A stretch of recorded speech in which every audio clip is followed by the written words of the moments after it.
Hello दोस्तों नमस्कार। Political science learning में आप सभी का स्वागत है। हम लोग यूजीसी नेट पॉलिटिकल साइंस के सिलेबस के अनुसार इंडियन पॉलिटिकल थॉट के यूनिट को कवर कर रहे हैं। आज की इस वीडियो में हम लोग पंडिता रमाबाई के पॉलिटिकल थॉट को समझने की कोशिश करेंगे।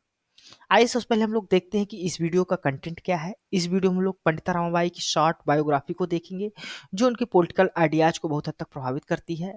फिर उनके हम लोग मेन वर्क्स को देखेंगे। इसके बाद हम लोग उनके सती सावित्री मॉडल ऑफ वुमेन्स को देखेंगे जो वो अपनी पहली पुस्तक स्त्री धर्मनीति में देती हैं। इसके बाद हम लोग उनके वुमेन एजुकेशन और विडोहुड को लेकर क्या विचार है उसको भी हम लोग जानेंगे।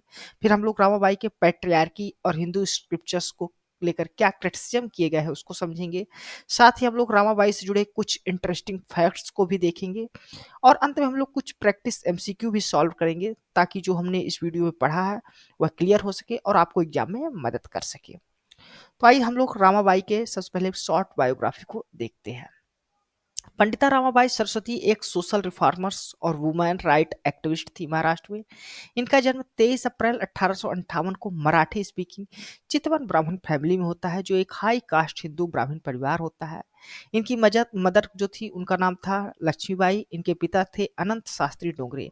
अनंत शास्त्री डोगरे एक संस्कृत के स्कॉलर थे जिसके कारण वो उनको घर पर ही संस्कृत की शिक्षा देते हैं। साथ ही साथ अनंत शास्त्री जो डोगरे थे वो काफ़ी प्रोग्रेसिव थे। वो अपनी पत्नी को भी संस्कृत की शिक्षा देते हैं जो उस समय के लिए काफ़ी प्रोग्रेसिव कदम था जिसकी वजह से उनको क्रिटिसाइज किया जाता है और अपने अन्य बच्चों को भी वो संस्कृत की शिक्षा देते हैं।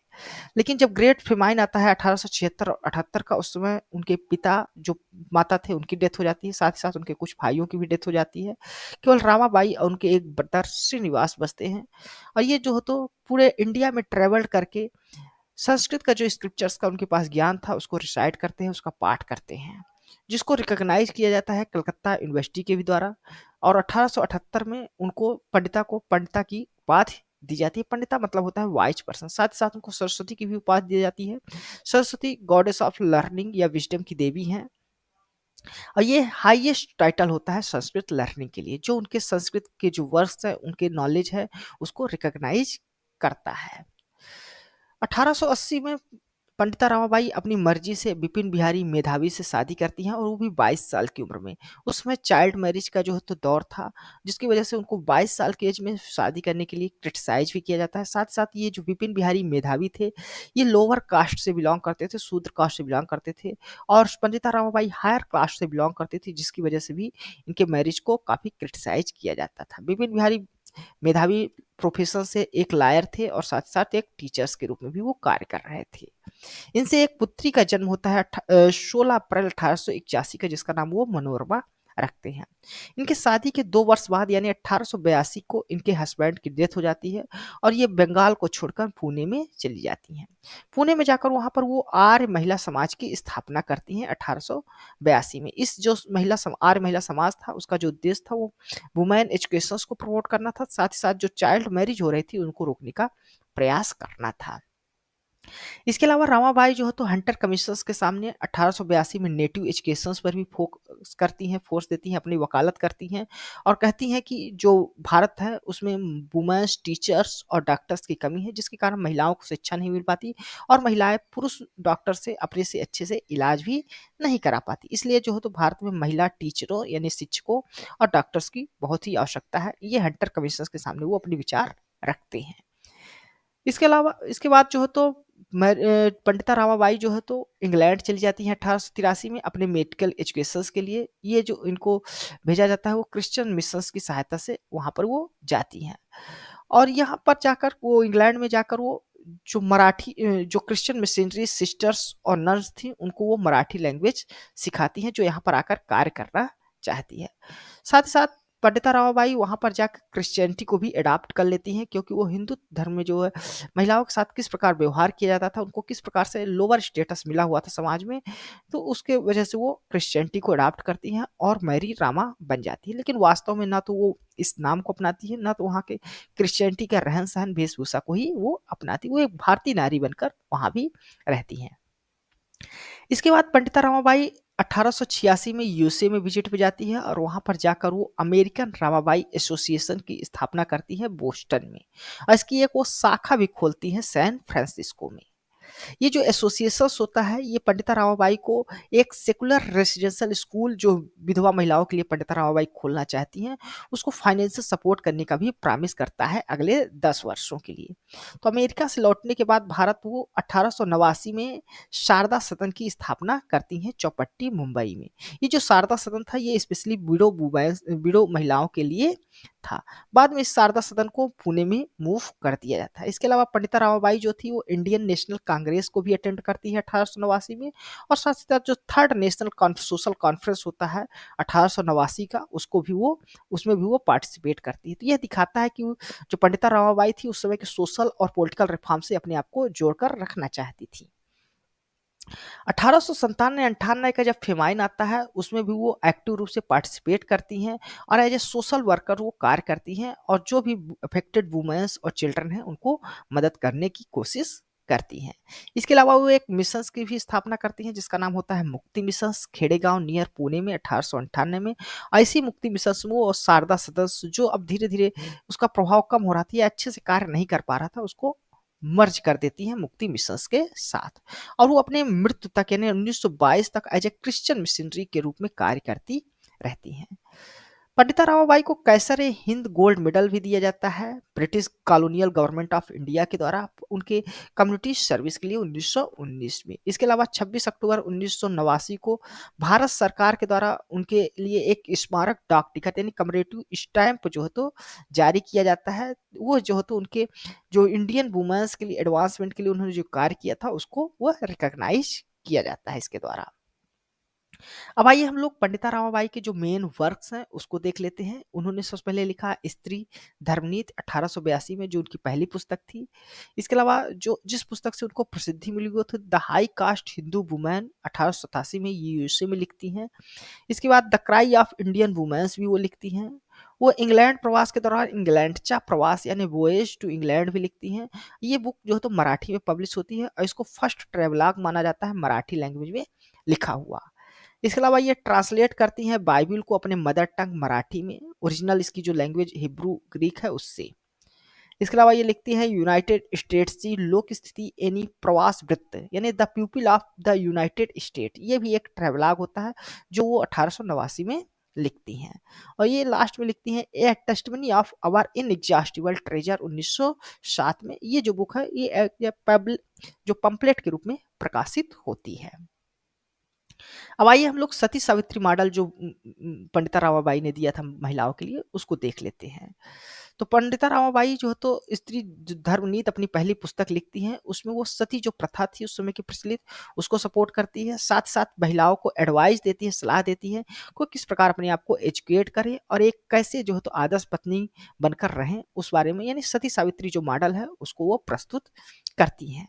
मीरा कौशाम्बी कहती है कि पंडिता रामाबाई एक फेमिनिस्ट एक्टिविस्ट तो थी, अपने आप को फेमिनिस्ट एक्टिविस्ट तो कह रही थी, लेकिन जो उनकी स्त्री धर्मनीति जो राइटिंग है पहली बुक है उसमें वो as a servant male reformers की तरह ही सोचती हैं। इनकी जो शुरुआती विचार थे एज ए मेल रिफॉर्मर्स की तरह ही थे, यानी पैट्रियार्कल माइंडसेट से प्रभावित थे। रामाबाई अपनी स्त्री धर्मनीति में सजेस्ट करती हैं कि एक अशिक्षित महिला को किस प्रकार अपने आप को सेल्फ रिलायंट सेल्फ एजुकेटेड बनाना चाहिए और एक आदर्श पत्नी और आदर्श महिला आदर्श माता के रूप में उसको अपना जीवन व्यतीत करना चाहिए, उस बारे में वो अपनी इस पहली पुस्तक में लिखती हैं।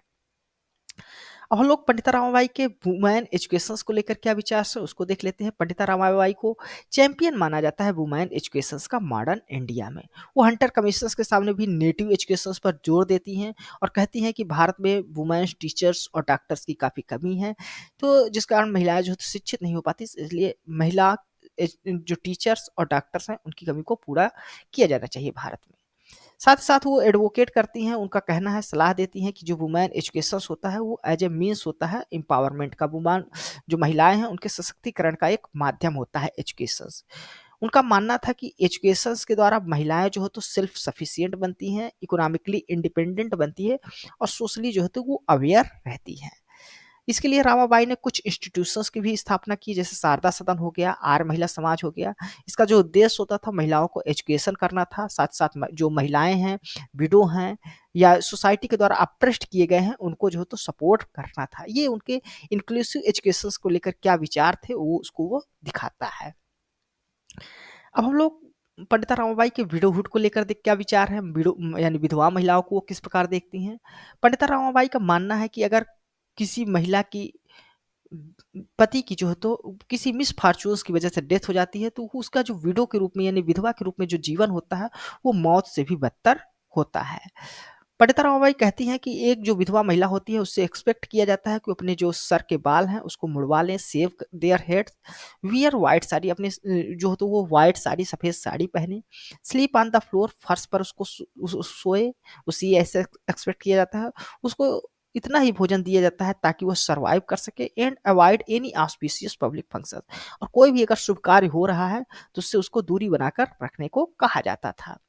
साथ ही साथ यह माना जाता था कि ये मैनिफेस्टेशंस ऑफ गॉड्स पनिशमेंट है, यानी कि जो महिलाएं हैं जो विधवा हो जाती हैं, यह माना जाता था कि उन्होंने प्रीवियस जो बर्थ है उसमें कुछ क्राइम कमिट किया था जिसकी सजा इस जन्म में उसको दी जा रही है।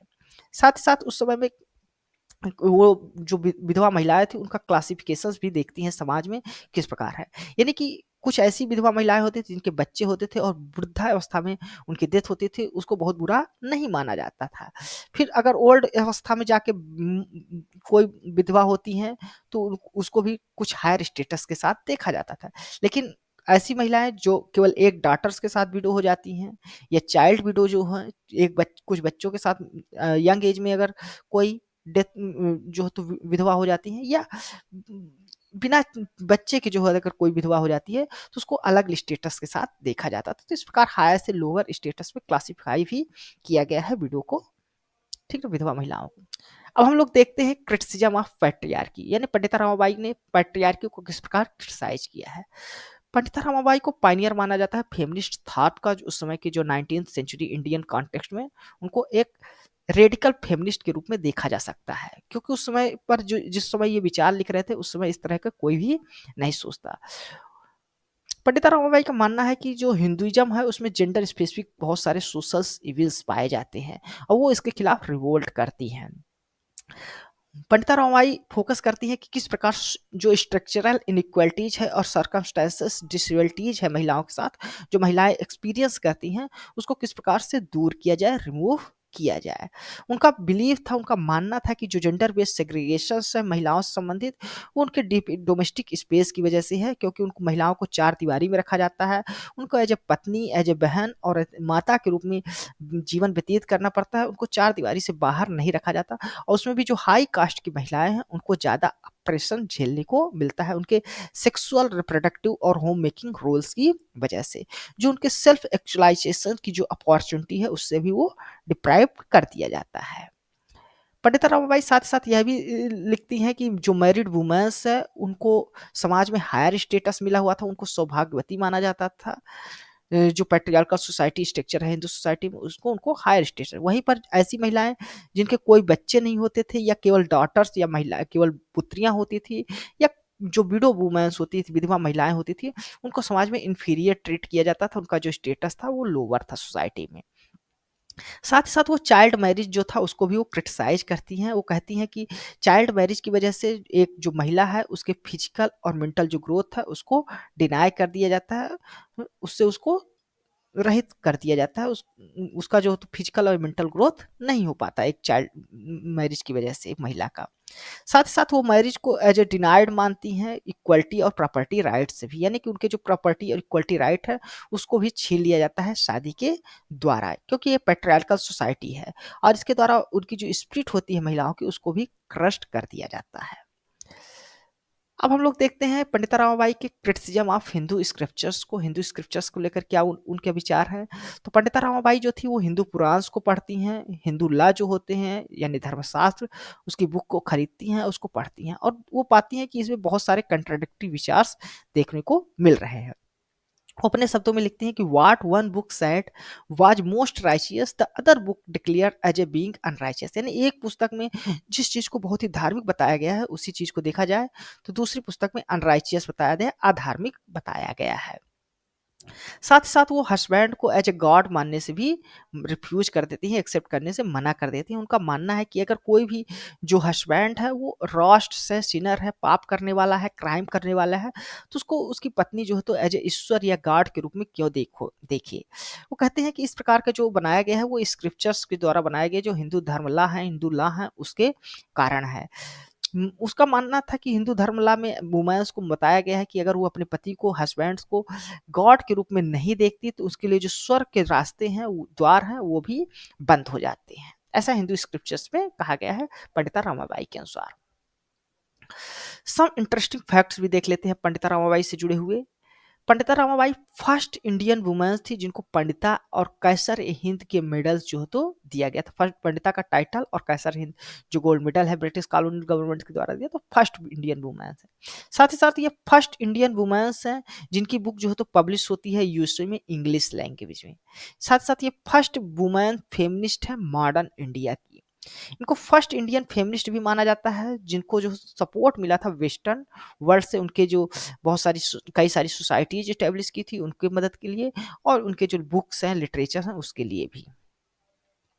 अब आइए हम लोग कुछ प्रैक्टिस एमसीक्यू कर लेते हैं पंडिता रामाबाई से जुड़े हुए। फर्स्ट क्वेश्चन है, Pandita Ramabai was accorded to the title of Pandita for. तो पंडिता का जो टाइटल उनको दिया गया था वो क्यों दिया गया था? उनके संस्कृत नॉलेज की वजह से। तो यहाँ पर डी नंबर जो आपका ऑप्शन है यहाँ पर करेक्ट है। नेक्स्ट क्वेश्चन है, which of the following things are done by Pandita Ramabai. Pandita Ramabai के द्वारा इनमें से क्या कार्य किया गया था? C pledge for improvement in the educational syllabus for Indian women. तो इंडियन वुमेन्स के लिए जो एजुकेशनल सिलेबस था उसको इम्प्रूवमेंट करने की बात की गई थी पंडिता रामाबाई के द्वारा, ये करेक्ट है। C wrote the book called the high caste Hindu women. तो high caste Hindu women book उन्होंने लिखा था 1887 में यूएसए में, जिसके कारण उसको काफ़ी प्रसिद्धि भी मिली थी। उन्होंने अमेरिकन रामाबाई एसोसिएशंस की भी स्थापना की थी बोस्टन सिटी अमेरिका में। तो यहाँ पर सभी जो कार्य हैं वो पंडिता रामाबाई के द्वारा किए गए हैं। तो ऑल ऑफ द अबव यहाँ पर डी नंबर जो आपका ऑप्शन है वो करेक्ट है। नेक्स्ट क्वेश्चन है, आर महिला समाज इन Poona was setup bye Pandita Ramabai in which year. तो आर महिला समाज जो पूना में स्टेब्लिश किया गया था पंडिता रामाबाई के द्वारा किस वर्ष किया गया था? तो 1882 में किया गया था। नेक्स्ट क्वेश्चन है, who among the following is credited with writing इंग्लैंडचा प्रवास and translating Bible into Marathi from original language. तो इंग्लैंडचा प्रवास किसने लिखा था, साथ ही साथ बाइबल को मराठी में किसने ट्रांसलेट किया था ओरिजिनल लैंग्वेज से? तो ये पंडिता रामाबाई ने किया था। नेक्स्ट क्वेश्चन है, what was the primary purpose of the American Ramabai association founded by Pandita Ramabai in Boston इन 1886। तो 1886 में अमेरिकन रामाबाई एसोसिएशन जो स्टेब्लिश की थी पंडिता रामाबाई ने, उसका उद्देश्य क्या था? तो उसका जो प्राइमरी उद्देश्य था वो फंड एकत्र करना था सेकुलर रेसिडेंशियल स्कूल जो विधवा महिलाओं के लिए इंडिया में खोलना चाहती थी पंडिता रामाबाई, उसके लिए। यहाँ पर बी नंबर जो आपका ऑप्शन है वो करेक्ट है। नेक्स्ट क्वेश्चन है, Pandita Ramabai advocate before which commissions on native education stressing the need of women teachers and education. तो वुमेन और टीचर और डॉक्टर्स के लिए जो उन्होंने एडवोकेट किया था वो हंटर कमीशंस के सामने किया था 1882 में, याद रखिएगा। नेक्स्ट क्वेश्चन, तो धन्यवाद दोस्तों, ये थे हमारे पंडिता रामाबाई के पॉलिटिकल आइडियाज पर वीडियो। यह वीडियो आपको कैसा लगा है अपने कमेंट्स के माध्यम से हमें जरूर बताइएगा। साथ साथ आप हमारे इस वीडियो को लाइक करें, हमारे इस चैनल को सब्सक्राइब कर लें ताकि जो इस तरह की वीडियोज हैं वो आपको मिल सके। थैंक यू, धन्यवाद।